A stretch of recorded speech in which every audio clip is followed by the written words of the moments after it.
सभी को डॉक्टर गजानंद आर्य का नमस्ते। माँ सरस्वती की कृपा और आशीर्वाद प्राप्त करके एनसीईआरटी की 11वीं परीक्षा हेतु निर्धारित अंतरा भाग 1 दोपहर का भोजन हम इसको पढ़ने जा रहे हैं। आपने लेखक परिचय पिछले वीडियो में देख लिया होगा, जहां अमरकांत के विषय में हमने जीवन परिचय की चर्चा की है, जीवन परिचय का विशद वर्णन किया है। आज दोपहर का भोजन एक कहानी है। इस कहानी को हम पढ़ने जा रहे हैं। आप इसमें पूरा विशद व्याख्या देखेंगे और भावार्थ और प्रसंग को अच्छी तरह एक दूसरे से समझने की कोशिश करेंगे, दोनों को जोड़ते हुए। सिद्धेश्वरी ने खाना बनाने के बाद चूल्हे को बुझा दिया और दोनों घुटनों के बीच सिर रखकर शायद पैर की उंगलियां या जमीन पर चलते चींटे चींटियों को देखने लगी। सिद्धेश्वरी घर की मालकिन है। जब कोई चिंता से ग्रस्त होता है तो घुटनों के बीच में सिर रखता है और उन चिंताओं को दूर करने के लिए चींटे चींटियों को देखने लगता है। तो कहीं ना कहीं लेखक ने शुरुआत कर दी है कि सिद्धेश्वरी एक बहुत बड़ी चिंता से ग्रस्त है, किसी परेशानी से वह परेशान है। इसीलिए लेखक ने पहले वाक्य में ही पाठक के लिए यह स्पष्ट कर दिया कि सिद्धेश्वरी किसी बहुत ही बड़ी परेशानी में है। क्या लिखते हैं आगे? अचानक उसे मालूम हुआ कि बहुत देर से उसे प्यास लगी है। वह मतवाले की तरह उठी और गगरे से लोटा भर पानी लेकर गट गट चढ़ा गई। यहां पर लिखा मत वाले की तरह, अर्थात एक अर्ध नशा में जब कोई व्यक्ति या बहुत ज्यादा थका हुआ हो, उसकी बुद्धि कम काम कर रही हो लेकिन शरीर में बहुत ज्यादा थकावट हो, परेशानी हो, उसे कहते हैं मतवाला। मतवाले की तरह उठी और गगरा एक प्रकार का घड़े नुमा बर्तन होता है, पीतल का बना हुआ, जिसका सुराही की तरह गर्दन छोटा होता है। गांव में उसमें पानी भर करके रखते हैं, उसमें से लोटे से निकाली और गट गट चढ़ा गई। इसका मतलब एकदम वह प्यास से इतनी परेशान थी कि सीधा ही पी गई। तो लेखक ने यहाँ गट गट चढ़ा गई यह शब्द कह करके लोक भाषा को अपन इस वाक्य में समाहित किया है और साथ में वहां गांव की सुंदरता का भी वर्णन करने का प्रयास किया है। खाली पानी उसके कलेजे में लग गया और वह हाय राम कहकर वहीं जमीन पर लेट गई। खाली पानी अर्थात कहीं ना कहीं उसे भूख भी थी या उसे परेशानी थी, कलेजे में लग गई मतलब दिल से जाकर के लग गई और वो कहती है हाय राम। थोड़ी राहत मिली, लेकिन हाय राम से स्पष्ट है कि उसे दुख है, पीड़ा है और जमीन पर लेटना उसका सूचक है। लगभग आधे घंटे तक वहीं उसी तरह पड़ी रहने के बाद उसके जी में जी आया, अर्थात थोड़ी सी शरीर में जान आया। थोड़ा आराम मिलने के बाद वह बैठ गई। आंखों को मल मल कर इधर उधर देखा, फिर उसकी दृष्टि वो सारे में अधटूटे खटोले पर सोए अपने 6 वर्षीय लड़के प्रमोद पर जम गई। थोड़ा आंखों में रगड़ती है और ओसारे का मतलब बरामदा। बरामदा में एक ऐसा खटोला पड़ा हुआ था, खटोला कहते हैं जो खाट से थोड़ा छोटा होता है, उसे खटोला कहते हैं। अध टूटे, उसकी रस्सियां टूट गई थी। उस पर उसका छोटा सा बालक जो 6 साल का था, उसका नाम था प्रमोद, और प्रमोद को वह देखने लगी। और यहां पर लेखक ने इस पूरे पैराग्राफ में प्रमोद का रंग रूप आकृति का वर्णन किया है, उसके बाह्य आकृति का। लड़का नंग धड़ंग पड़ा था। उसके गले और छाती की हड्डियां साफ दिखाई देती थी। उसके हाथ पैर बासी ककड़ियों की तरह सूखे और बेजान पड़े थे और उसका पेट हड्डियों की तरह फूला हुआ था। हांडिया की तरह फूला हुआ था, उसका पेट हंडिया की तरह फूला हुआ था। हंडिया कहते हैं छोटा हांडी या छोटा मिट्टी का बर्तन, मटका की तरह होता है, तो हंडिया उसे कहते हैं। उसका मुंह खुला हुआ था, उस पर अनगिनत मक्खियां उड़ रही थी। यह गरीबी के चरम सीमा का वर्णन है कि प्रमोद की शरीर कैसा था। एक तो उसमें वस्त्र नहीं थे, लंग धड़ंग अल्प वस्त्र में था, हड्डियां दिखाई दे रही थी। यह उसके दुख का परिचायक था, गरीबी का परिचायक था। हाथ पर बासी ककड़ियों की तरह उदाहरण दिया है। ककड़ी जब सूख जाती हो और ककड़ी में जान नहीं रहता, लिथड़ जाता है, इसी तरीके से लेखक ने उसे कहा बासी ककड़ियों की तरह सूखे थे और बेजान थे। उसमें मतलब शरीर में सूखापन ज्यादा था।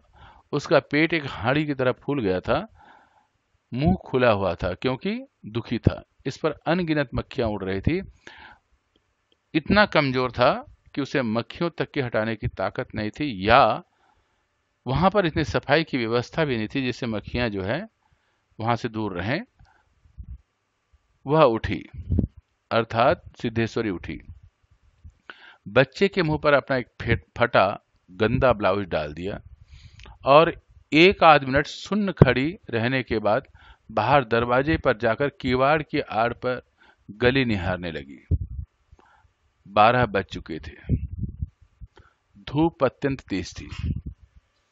कभी कभी एक दो व्यक्ति सिर पर तौलिया या गमछा रखे हुए थे या मजबूती से छाता ताने हुए फुर्ती के साथ लपटते हुए सामने से गुजर जाते। ये बाहर का दृश्य का वर्णन है, घर के बाहर का। 12 बजे का समय था। धूप बड़ी तेज पड़ रही थी। धूप से बचने के लिए लोग सिर में तौलिया या गमछा डाल रखे थे और वो उधर कुछ लोग छाता ताने घूम रहे थे और इस तरीके से वो आ जा रहे थे। वहां का बाहर का ये दृश्य है, दोपहर गर्मी के समय का। 10-15 मिनट तक उसी तरह खड़ी रही। फिर उसके चेहरे पर व्यग्रता फैल गई। व्यग्रता का मतलब व्याकुलता, परेशानी। उसने आसमान तथा कड़ी धूप की ओर चिंता से देखा। एक दो क्षण बाद वह,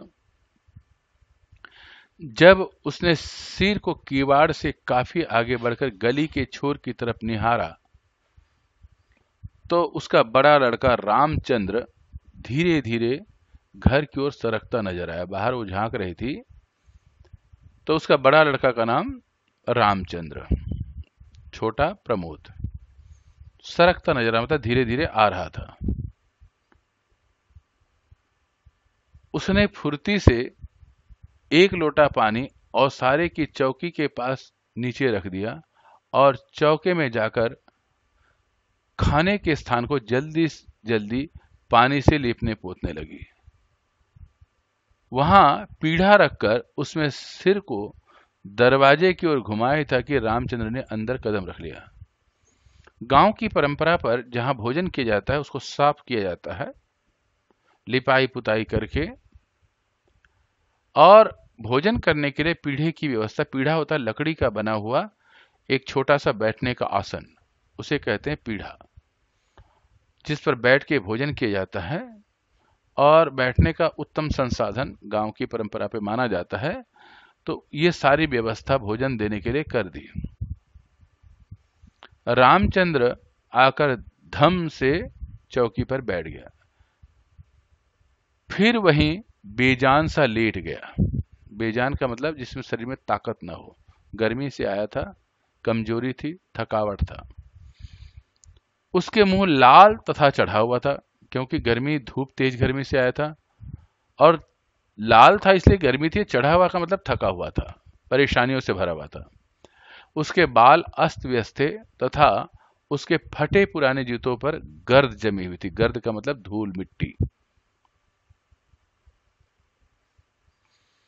सिद्धेश्वरी की पहले हिम्मत नहीं हुई कि उसके पास जाए, और वह वहीं से भयभीत हिरनी की भांति सिर उचका घुमाकर बेटे को व्यग्रता से निहारती रही।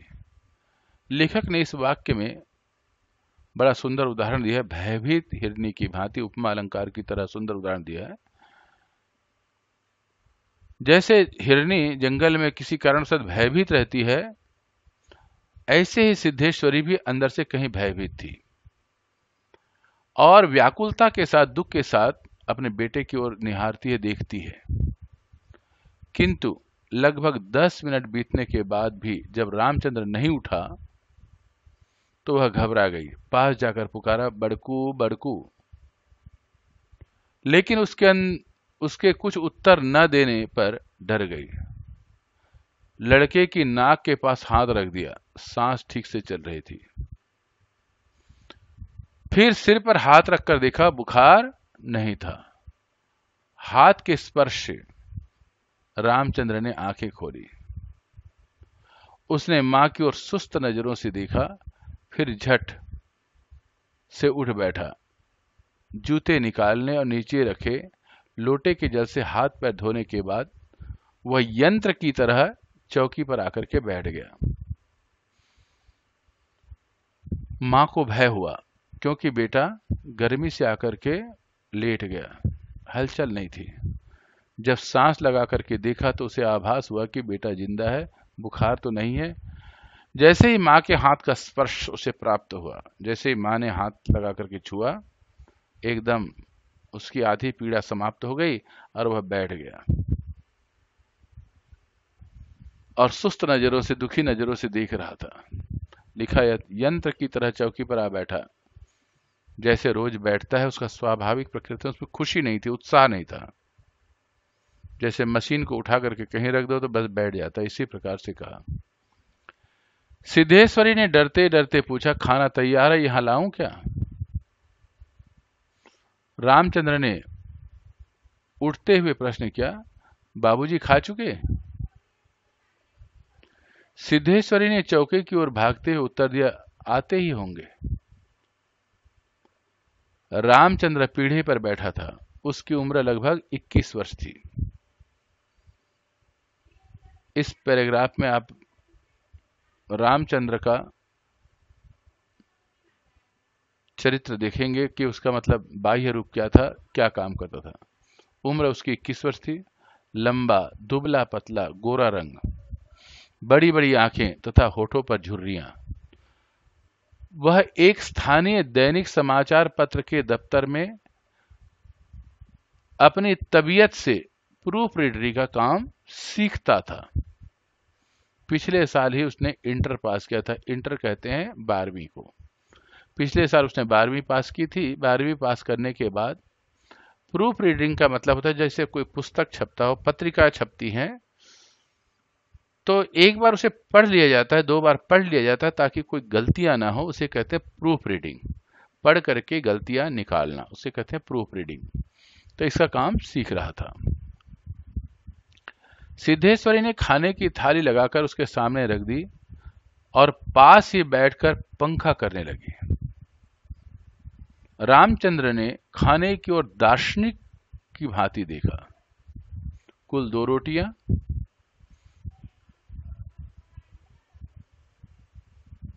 भर कटोरा पनियाई दाल और चने की तली तरकारी। तरकारी कहते हैं सब्जी को।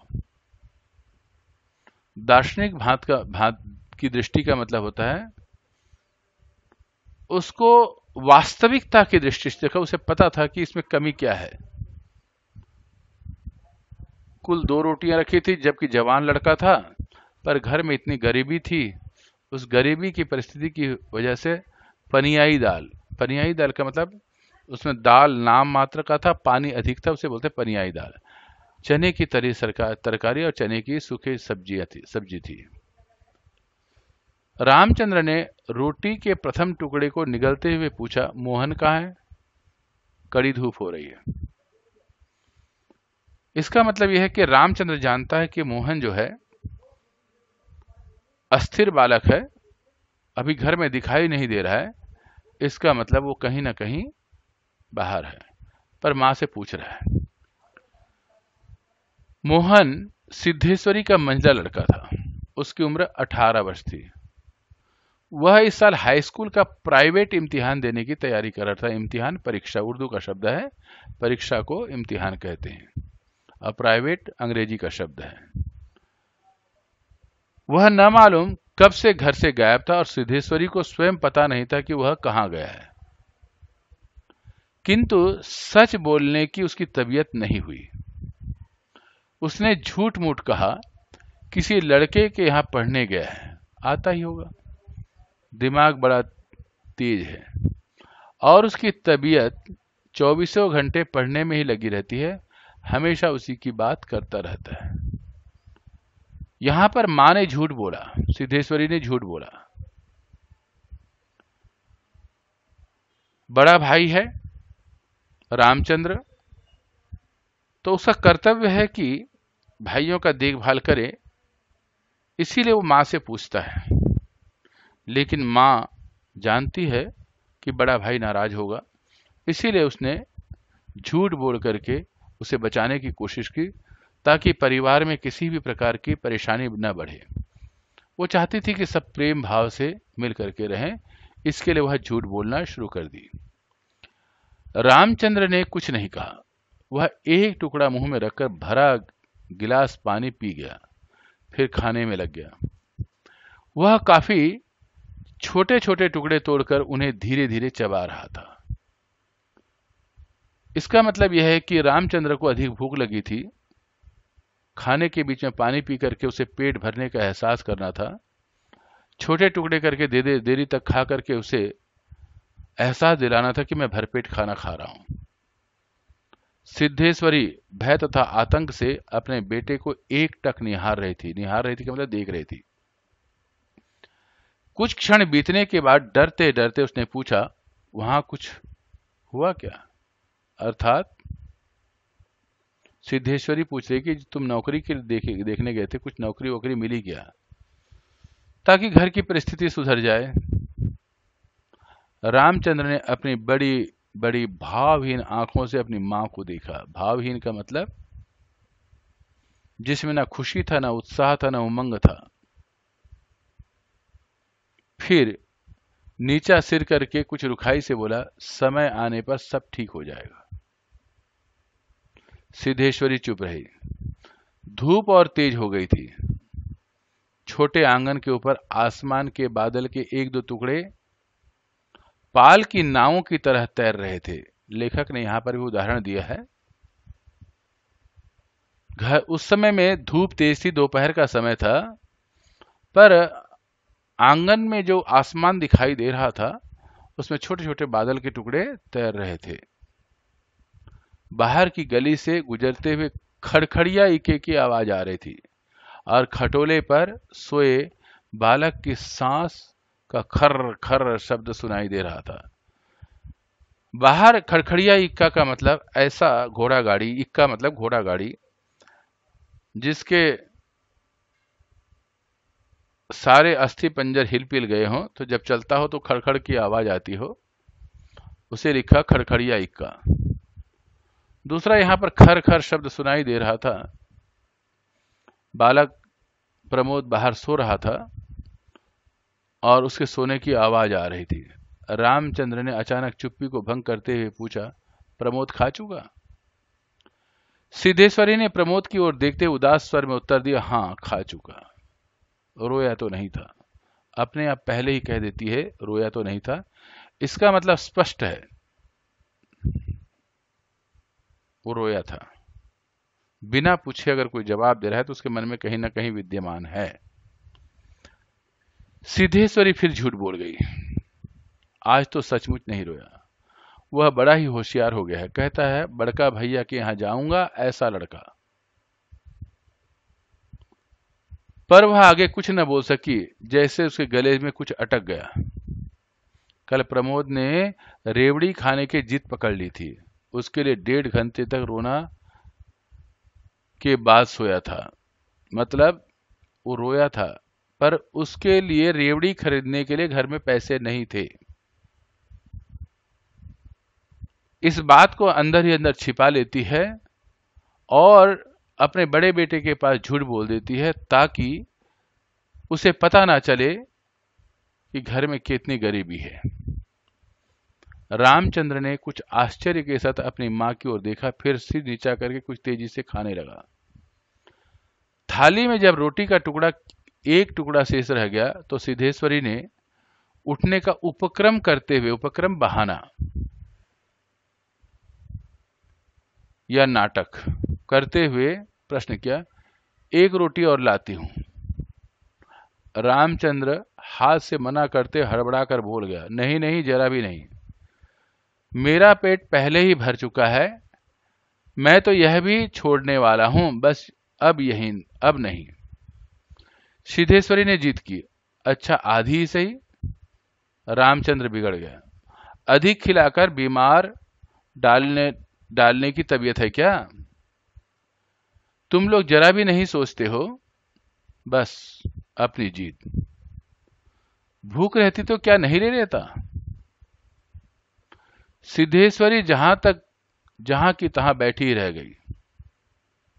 रामचंद्र ने थाली में बचे टुकड़े से हाथ खींच लिया और लोटे की ओर देखते हुए कहा, मां पानी ले आओ। सिद्धेश्वरी लोटा लेकर पानी लेने चली गई। रामचंद्र ने कटोरे को उंगली से बजाया, फिर हाथ को थाल में रख दिया।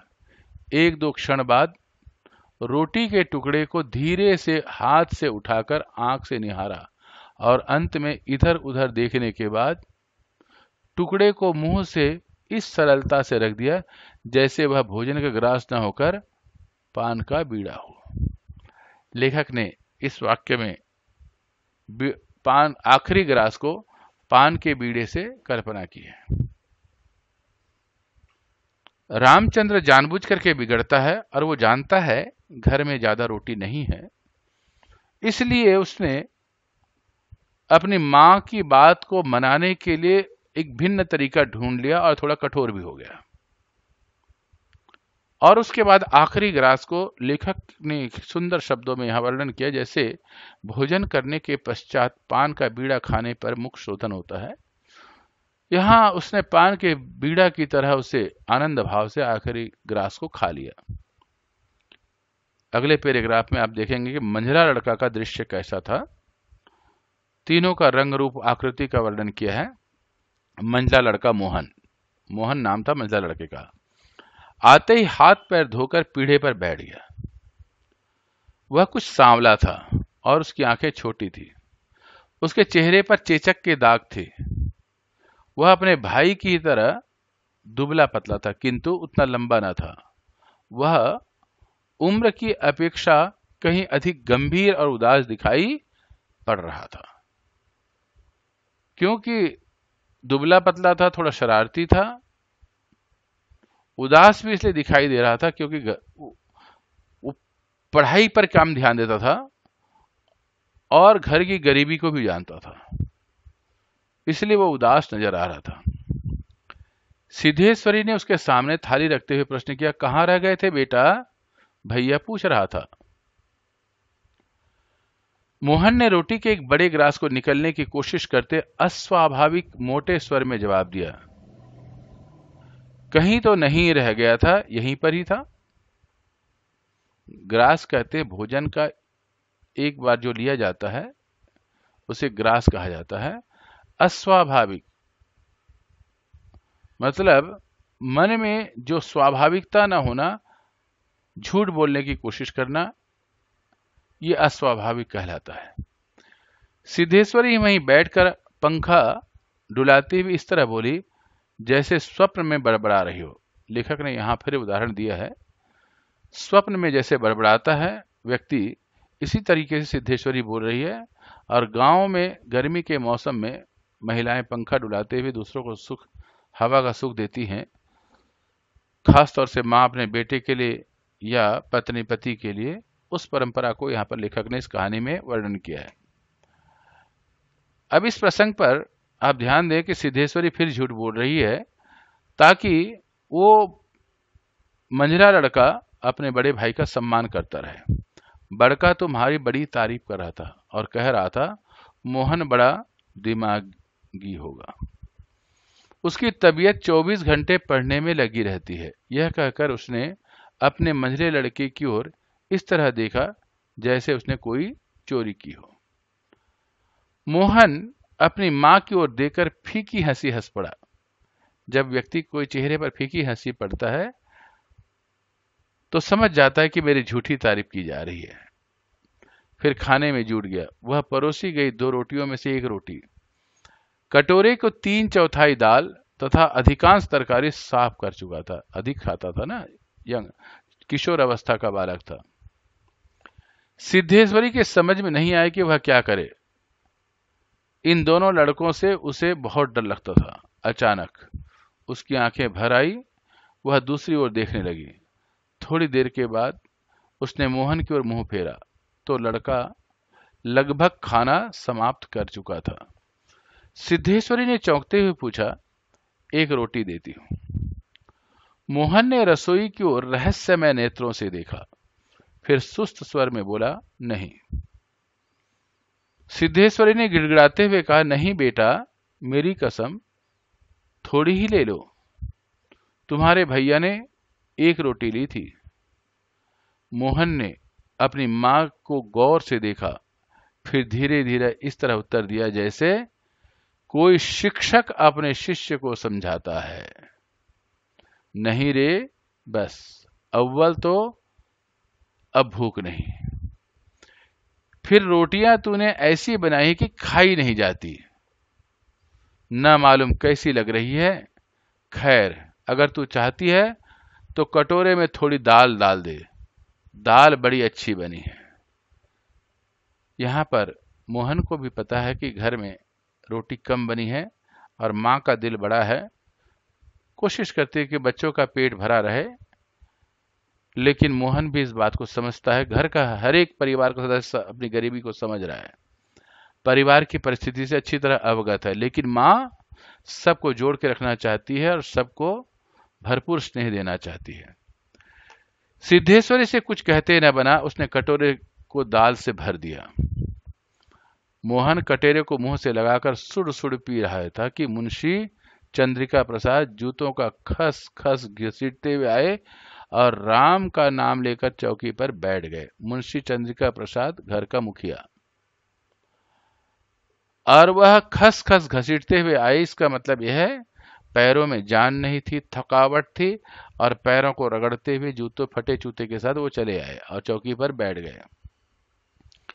सिद्धेश्वरी ने माथे पर साड़ी को कुछ नीचे सिर का खिसका लिया। मोहन दाल को एक सांस में पीकर तथा पानी को लोटे को हाथ में लेकर तेजी से बाहर चला गया। 2 रोटियां, कटोरा भर दाल तथा चने की तरी तरकारी। मुंशी चंद्रिका प्रसाद पीठे पर पालथी मारकर बैठे रोटी को एक एक ग्रास को इस तरह चुभला चबा रहे थे जैसे बूढ़ी गाय जुगाली करते हैं। उनकी उम्र 45 वर्ष के लगभग थी, किंतु 50 से 55 के लगते थे। शरीर का चमड़ा झूलने लगा था। गंजी खोपड़ी आईने की भांति चमक रही थी। गंदी धोती के ऊपर अपेक्षाकृत कुछ साफ बनियान तार तार लटक रही थी। लेखक ने इस प्रसंग पर मुंशी चंद्रिका प्रसाद इनका बाह्य रूप का वर्णन किया है। उम्र 45 के लगभग, शरीर के चमड़े झूल गए थे, गरीबी की परिस्थिति नजर आ रही थी, खोपड़ी गंजी है, धोती में सफाई कम है, बनियान ज्यादा साफ है। इससे उन्होंने उसकी बाह्य आकृति का वर्णन किया है। मुंशी जी ने कटोरे को हाथ में लेकर दाल को थोड़ा सुड़कते हुए पूछा, बड़का दिखाई नहीं दे रहा? अर्थात पिता को अपने बड़े बेटे पर कुछ आशा है, कहीं काम मिल जाए तो घर की परिस्थिति ठीक हो जाए। सिद्धेश्वरी के समझ नहीं आ रहा था कि उसके दिल में क्या हो गया है। जैसे कुछ काट रहा हो। पंखे को जरा और जोर से घुमाती हुई बोली, अभी अभी खासकर काम पर गया है। वह कह रहा था, कुछ दिनों में नौकरी लग जाएगी। हमेशा बाबूजी बाबूजी के रहता है। बोला, बाबूजी देवता के समान है। मुंशी के चेहरे पर कुछ चमक आई। शर्माते हुए पूछा, ऐं क्या कहता था कि बाबूजी देवता के समान है? बड़ा पागल है। यहां पर पिता को कहीं एहसास है अपने संतानों के लिए ज्यादा कुछ नहीं कर पा रहा है, इसलिए उसे अंतर्वेदना है। पर सिद्धेश्वरी ने अपने बच्चों की तारीफ करके उनकी आशा और विश्वास को बंधाए रखा। सिद्धेश्वरी पर जैसे नशा चढ़ गया था। उन्माद की रोगिणी की भांति बड़बड़ाने लगी। उन्माद एक प्रकार की बीमारी होती है जिसमें आदमी बेहोश होकर के कहीं भी गिर जाता है और इसमें बड़बड़ाने लग जाता है। तो यहां पर लेखक ने कहा उन्माद की रोगिणी की भांति। यहां पर उदाहरण दिया है, पागल नहीं, वह बड़ा होशियार है। उस जमाने का कोई महात्मा है, मोहन तो उसकी बड़ी इज्जत करता है। आज कह रहा था कि भैया की शहर में बड़ी इज्जत होती है, पढ़ने लिखने वालों में बड़ा आदर होता है और बड़का तो छोटे भाइयों पर जान देता है। दुनिया में वह सब कुछ सह सकता है, पर यह नहीं देख सकता उसके प्रमोद को कुछ हो जाए। यहां पर मां ने फिर झूठ बोल करके परिवार को एक दूसरे के सम्मान करते हुए भावनाओं के विषय में वर्णन कर रहा है। मुंशी जी दाल लगे हाथ को चाट रहे थे। उन्होंने सामने की ताक की ओर देखते हुए कुछ हंस करके कहा, बड़का का दिमाग तो खैर काफी तेज है। वैसे लड़कपन में बड़ा नटखट भी था, हमेशा खेल कूद में लगा रहता था, लेकिन यह भी बात थी कि जो सबक मैं उसे याद करने की देता था उसे बर्राक रखता था। बर्राक का मतलब होता है याद रखना। अगर वह कुछ सिखाते थे तो उसे वो अवश्य याद रखता था। उसकी बुद्धि की वो तारीफ कर रहे हैं। असल तो यह है, तीनों लड़के काफी होशियार हैं, प्रमोद को कम समझती हो। यह कहकर वह अचानक जोर से हंस पड़े। मुंशी जी 1.5 रोटी खा चुकने के बाद एक ग्रास से युद्ध कर रहे थे। इसका मतलब यह है कि वो धीरे धीरे चबा रहे थे ताकि उन्हें भूख भी लगे, थोड़ी शांति भी मिले, भूख मिट जाए और शांति भी मिले। कुछ कठिनाई होने पर एक गिलास पानी चढ़ा लिए, फिर खर खर खांसने लगे। फिर चुप्पी छा गई। दूर से किसी आटे की चक्की की पुक पुक आवाज सुनाई दे रही थी और पास के नीम के पेड़ पर बैठा कोई पंडुक लगातार बोल रहा था। पंडुक एक चिड़िया का नाम है। वहां पर बाह्य वातावरण का वर्णन करते हैं कि बाहर की स्थिति क्या थी।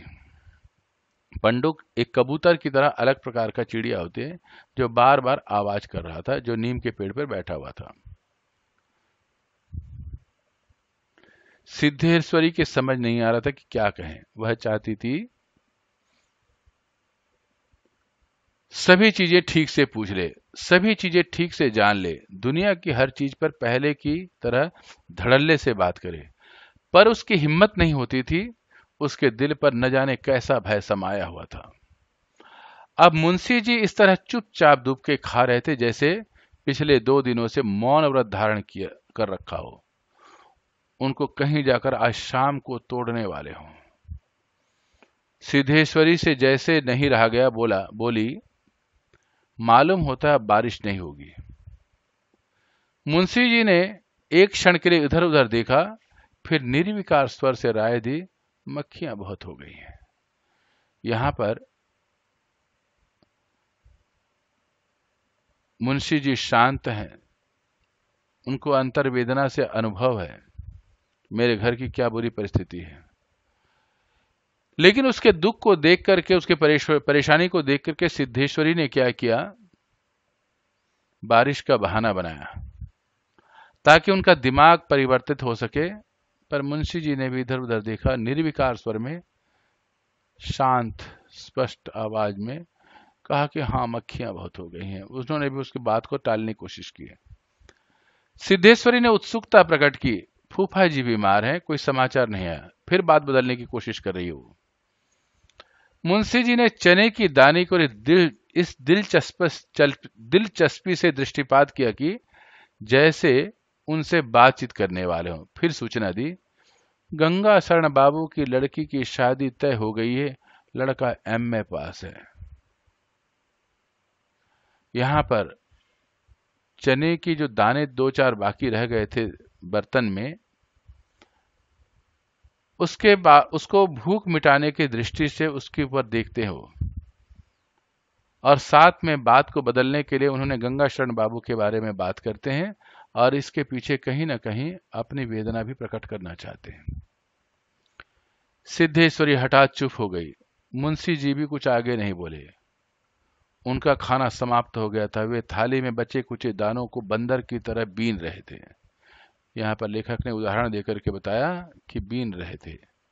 इसका मतलब एक एक अन्न की कीमत को वो अच्छी तरह समझ रहे थे, उसी से उतने भूख मिटा रहे थे और भूख मिटाना चाह रहे थे।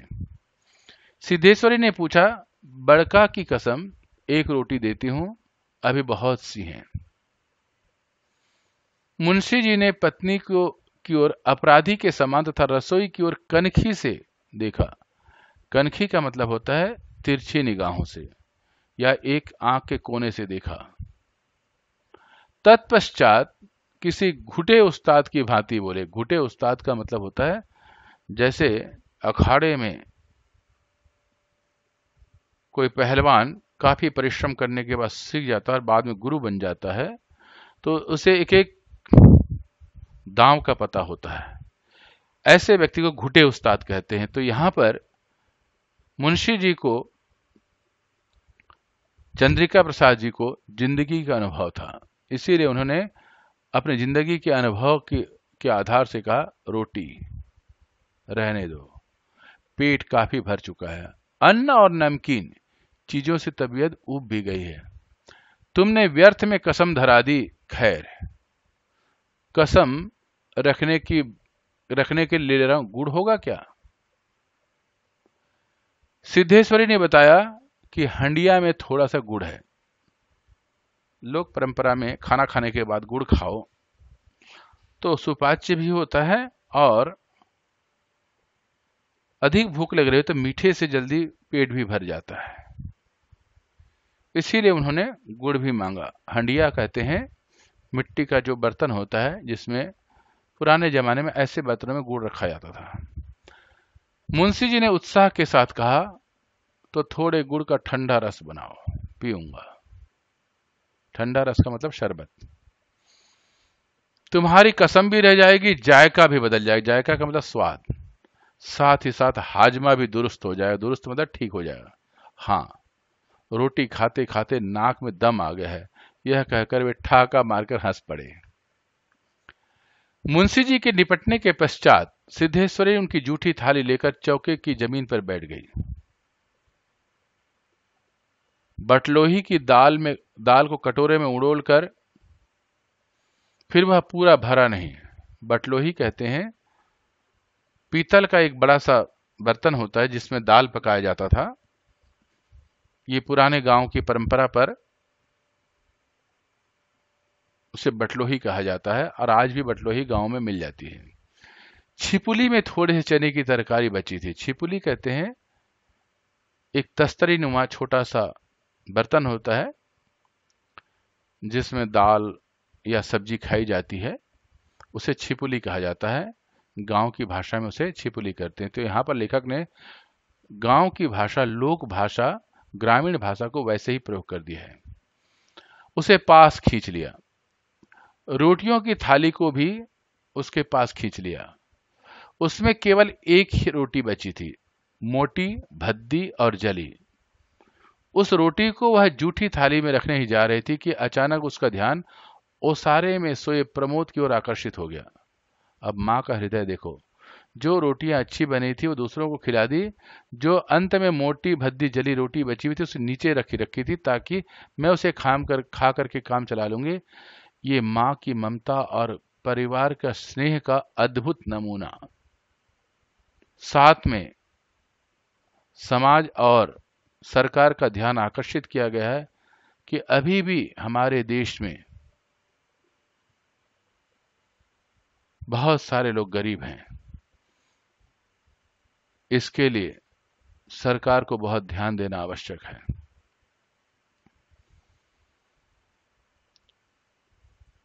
उसने लड़के को कुछ देर तक एकटक देखा, फिर रोटी को 2 बराबर टुकड़ों में विभाजित कर दिया। एक टुकड़े को तो अलग रख दिया और दूसरे टुकड़े को अपनी जूठी थाली में रख दिया। तदुपरांत का मतलब उसके बाद, विभाजित का मतलब तोड़ दिया, टुकड़े 2 टुकड़े में कर दिया। एक लोटा पानी लेकर खाने बैठ गए। उसका पहला ग्रास मुंह में रखा था, तब न मालूम कहां से उसकी आंखों में टप टप आंसू चूने लगे। सारा घर मक्खियों से भन भन कर रहा था। आंगन की अलगनी पर एक गंदी साड़ी टंगी थी जिसमें कई पैबंद लगे हुए थे। दोनों बड़े लड़के का कहीं पता नहीं था। यहां पर लेखक जो है सिद्धेश्वरी के घर की स्थिति का वर्णन कर रहे हैं कि घर में मक्खियां भिनभिना रही हैं। आंगन में पुरानी परंपरा में एक बांस को दोनों किनारे रस्सी से बांध देते ताकि उसमें कपड़ा सुखाया जाए या कपड़ा टांग दिया जाए। तो वहां पर एक साड़ी थी जो गंदी थी, कई पैबंद लगे हुए थे, कई जगह से मुड़े तुड़े हुए थे। बाहर की कोठरी में मुंशी जी औंधे मुंह होकर निश्चिंता के साथ सो रहे थे। जैसे 1.5 महीने पूर्व मकान का किराया नियंत्रण विभाग की क्लर्की से उनकी छटनी न हुई हो और शाम को उनके काम की तलाश में कहीं जाना न हो। यहां पर लेखक ने घर की वास्तविक स्थिति का वर्णन कर दिया कि घर में तो किस प्रकार से गंदगी भी है, अभाव भी है, वस्त्र का अभाव है, धन का अभाव है, रोटी का अभाव है। साथ में मुंशी जी फिर भी कोशिश कर रहे हैं कि अपने आप को शांति दे सकें, क्योंकि पहले वो जिस काम में करते थे, किराया नियंत्रण विभाग में वो एक क्लर्क का काम करते थे, छटनी में वो निकल गए। अब उनको तलाश तो कर रहे हैं लेकिन प्राप्ति न हो पर कहीं ना कहीं उन्हें विश्राम की भी आवश्यकता। तो लेखक ने यहां पर पूर्णतः समाज में व्याप्त गरीबी का वर्णन किया, सरकार का ध्यान आकर्षित किया, समाज का ध्यान आकर्षित किया। आज भी ऐसे परिवारों के विषय में जो कि गांव में बड़ी विषम परिस्थितियों में जी रहे हैं, उनके विषय में वर्णन किया। इस पाठ के प्रश्नोत्तर पर हम अगले वीडियो में चिंतन करेंगे, लेकिन शब्दार्थ को अगर आपको समझ में ना आए तो आप यहां से देख सकते हैं। व्यग्रता, व्याकुलता, बर्राक, याद रखना, चमकता हुआ, पंडुक, कबूतर की तरह एक प्रसिद्ध पक्षी, कनखी, आंख के कोने से, ओसारा, बरामदा, छिपुली, खाने का एक छोटा बर्तन। यहां पर नाक में दम आना, जी में जी आना, ये सब मुहावरे हैं। मुहावरों का भी उन्होंने प्रयोग किया है। तो अगर आपको पसंद आया तो लाइक बटन दबाएं, सब्सक्राइब करें, अपने मित्रों को भेजें और कमेंट बटन में आप लिखें कि इसमें कुछ समझ में ना आया हो तो उसको प्रश्न करें। अगले वीडियो में हम पाठ के प्रश्नोत्तर का विशद चिंतन करेंगे, तो इसके लिए आप सब्सक्राइब बटन करें ताकि आपको सूचना प्राप्त हो जाए। सबको गजानन आर्य का नमस्ते। अगले वीडियो में मिलते हैं। धन्यवाद। अगले वीडियो के लिए जाने से पहले सबको मेरा नमस्ते, मां सरस्वती का आशीर्वाद और सब बड़ों की कृपा आप पर बनी रहे। नमस्ते।